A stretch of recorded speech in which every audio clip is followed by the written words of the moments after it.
ये कहानी 3 दोस्तों की है जिनका नाम विक्रम, सुनील और जॉन होता है, जो बम्बई शहर में नौकरी करने के लिए आते हैं।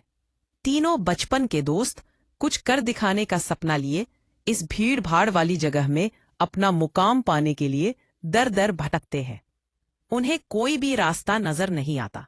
अपने छोटे से गांव में रहकर कॉलेज की पढ़ाई करने वाले सुनील और विक्रम ने कभी सोचा भी नहीं था कि सफलता पाने के लिए इतना दर्द झेलना पड़ता है।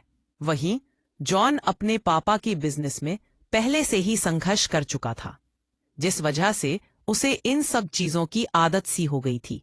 जॉन अच्छे से जानता था कि सफलता इतनी आसानी से नहीं मिलेगी, क्योंकि उसने अपने पापा को दिन रात मेहनत करते हुए देखा था। तभी तीनों को सुबह से भटकते भटकते शाम हो जाती है, लेकिन ना कोई नौकरी और ना ही कोई रहने का ठिकाना उनके हाथ लगता। तीनों मायूस होकर एक छोटे से होटल में खाना खाते हैं। दरअसल उनके पास कोई खास पैसे भी नहीं होते। वह तो सिर्फ अपनी 1-2 दिन की व्यवस्था बनाकर निकले थे। उन्हें लगा था कि आते ही उनके साथ कोई चमत्कार होगा और उनको नौकरी मिल जाएगी। तीनों एक बिल्डिंग के पास पहुंच जाते हैं। कुछ देर बाद सभी बिल्डिंग के गेट के पास बैठ जाते हैं। 1-2 घंटा बैठे हुए गुजर जाते हैं। तभी बिल्डिंग के चौकीदार की नजर उन पर पड़ती है और वह जोर की आवाज में उन्हें डांटते हुए कहता है, कौन हो तुम लोग, यहाँ क्यों बैठे हो? तीनों अजनबी शहर में किसी को पहचानते नहीं और ना ही उनका कोई ठिकाना है। तीनों अपनी जगह पर जल्दी खड़े हो जाते हैं और अपनी बात चौकीदार को बताते हैं। चौकीदार को तीनों की हालत देखकर उन पर तरस आता है। उसे एहसास होता है कि कुछ सालों पहले ऐसे ही वह काम मांगने आया था। तब किसी ने उसे सहारा दिया था और आज कम से कम वह इतने बड़े शहर में छोटे से काम के साथ जीवन यापन कर पा रहा है। जॉन उन तीनों में थोड़ा समझदार होता है। वह चौकीदार से कहीं रहने के जुगाड़ की बात कहता है, क्योंकि उसे पता है कि अभी उनकी हालत किराया देने की नहीं है, तो उन्हें कोई किराया से कमरा क्यों देगा। तभी चौकीदार अपने एक दोस्त से फोन पर बात करता है, जो वहीं से कुछ ही दूर बंगला नंबर 17 में साफ सफाई का काम करता है। चौकीदार अपने दोस्त को सारी बात बताता है। तभी उसका दोस्त कहता है कि मेरे साहब तो अपने परिवार के साथ 2 महीनों के लिए बाहर गए हैं, तब तक मैं रहने का इंतजाम कर सकता हूँ। यह बात सुनकर तीनों दोस्त बहुत खुश हो जाते हैं और वह जल्दी से चौकीदार से कहते हैं कि आप हमें बता दीजिए हम उनके पास कैसे पहुंच सकते हैं। चौकीदार कहता है कि वह बंगला थोड़ा दूर है, रात को वहां कोई टैक्सी ऑटो भी नहीं मिलेगा। आज तुम लोग यही सो जाओ, कल सुबह हम साथ चलेंगे। तीनों उसकी बात मान जाते हैं। सुबह उठते ही तीनों चौकीदार के साथ बंगले में पहुंच जाते हैं। बंगले की खूबसूरती देखकर तीनों दोस्त हक्का बक्का रह जाते हैं। उन्हें यकीन ही नहीं होता कि उन्हें इतने अच्छे बंगले में रहने का मौका मिलेगा। बंगले का नौकर तीनों दोस्तों को गेस्ट रूम में ले जाता है। तीनों दोस्त रूम में पहुंचकर राहत की सांस लेते हैं। जल्दी से तीनों नहाकर तैयार हो जाते हैं और काम की तलाश में निकल जाता है। अब रहने का तो ठिकाना लग चुका था। तलाश थी केवल अच्छे काम की, जिससे उनका गुजारा चल सके। लेकिन आज भी उनके साथ वही होता है। सुबह से शाम हो जाती है, लेकिन तीनों हताश होकर वापस अपने स्थान आ जाते हैं। नौकर तीनों के लिए खाने का इंतजाम करके रखता है, जिससे उन्हें बहुत ही राहत मिलती है। आज तीनों दोस्तों के लिए बंगले की पहली रात होती है। रात को 12 बजते ही अचानक विक्रम की नींद खुल जाती है और वह अपने आप को बंगले के तहखाने में पाता है, जहां पुराना सामान इकट्ठा करके रखा हुआ था। उसे समझ में नहीं आता कि वह यहाँ कैसे पहुंचा। तभी वह घबराहट में अपने दोस्तों को आवाज लगाता है, लेकिन किसी को कुछ सुनाई नहीं देता।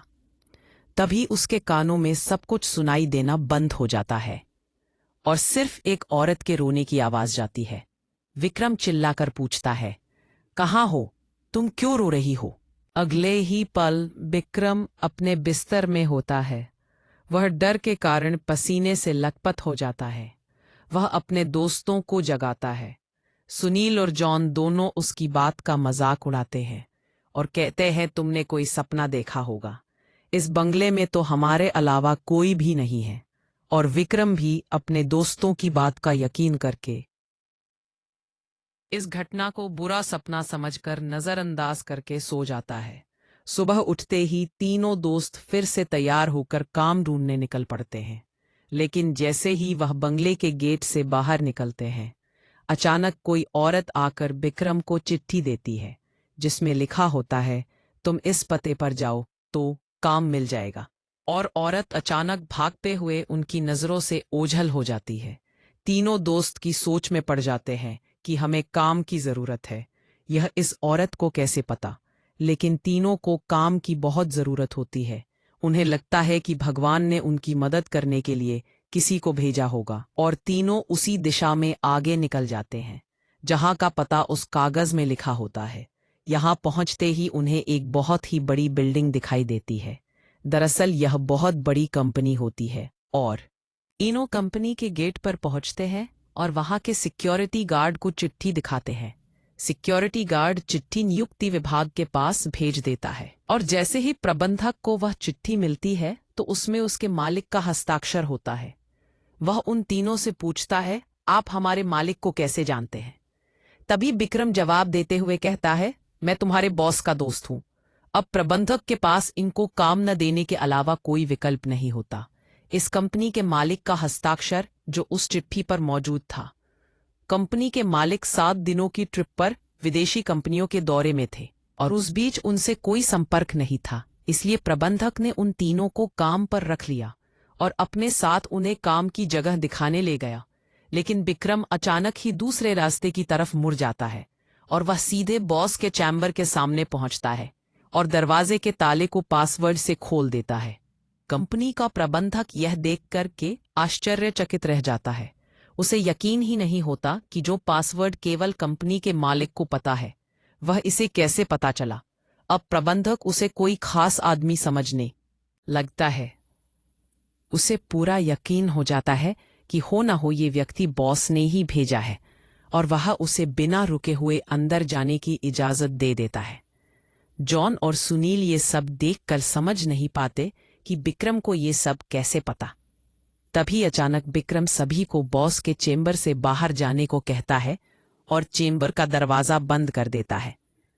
कुछ ही घंटों के बाद प्रबंधक को बॉस का फोन आता है, और बॉस प्रबंधक से पूछता है कि मेरे कंप्यूटर को किसी ने इस्तेमाल किया था। तभी प्रबंधक सारी बात बता देता है। बॉस गुस्से में मैनेजर को बोलता है, जल्दी से जाओ और उसे रोको, नहीं तो मैं बर्बाद हो जाऊंगा। और जैसे ही प्रबंधक चेंबर का दरवाजा खोलता है तो वह देखता है बिक्रम बेहोश पड़ा है। प्रबंधक अपने सुरक्षा कर्मियों से उसे उठाने को कहता है और कुर्सी पर वापस बैठाता है। तभी बिक्रम को होश आता है। प्रबंधक गुस्से में बिक्रम को बोलता है, तुमने क्या किया? मेरे बॉस बहुत नाराज है। लेकिन बिक्रम को कुछ याद नहीं कि वह अपने बंगले के गेट से यहां तक कैसे आया है।